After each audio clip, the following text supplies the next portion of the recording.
Pour de nombreuses entreprises de Géorgie, l'heure est à la reprise. L'État a été l'un des derniers à émettre un ordre de confinement pendant la pandémie de Covid-19. Mais il est désormais parmi les premiers à assouplir ces restrictions. En effet, le gouverneur Brian Kemp a permis aux entreprises comme les salles de sport ou les coiffeurs de rouvrir en dépit de l'augmentation du nombre de décès dans l'État. C'est juste une très mauvaise idée. Cette décision n'aurait pas dû être prise. Sabrina Brie-Rove et sa sœur Charlinda possèdent le salon Tula to Nails, populaire auprès des célébrités. Elles affirment pourtant qu'elles ne rouvriront pas. Les gens tombent encore malades et meurent encore. Je ne sais pas si cela en vaut la peine de retourner au salon de coiffure. C'est vraiment effrayant et je suis terrifiée. Je ne veux pas travailler pour l'instant. Je n'y ai même pas pensé.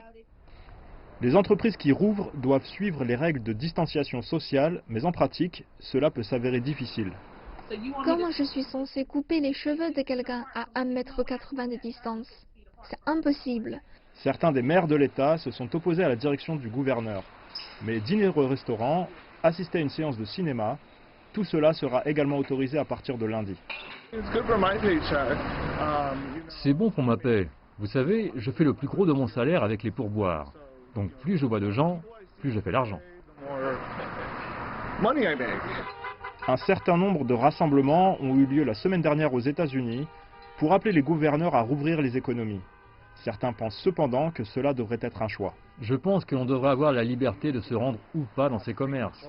Si vous ne voulez pas aller au restaurant, si vous ne voulez pas aller à ce bowling, ou que ce soit, n'y allez pas. Mais les spécialistes en maladies infectieuses avertissent qu'il est encore beaucoup trop tôt pour un déconfinement. Et l'on craint désormais que cela n'amène une seconde vague d'infections. On va revenir en arrière.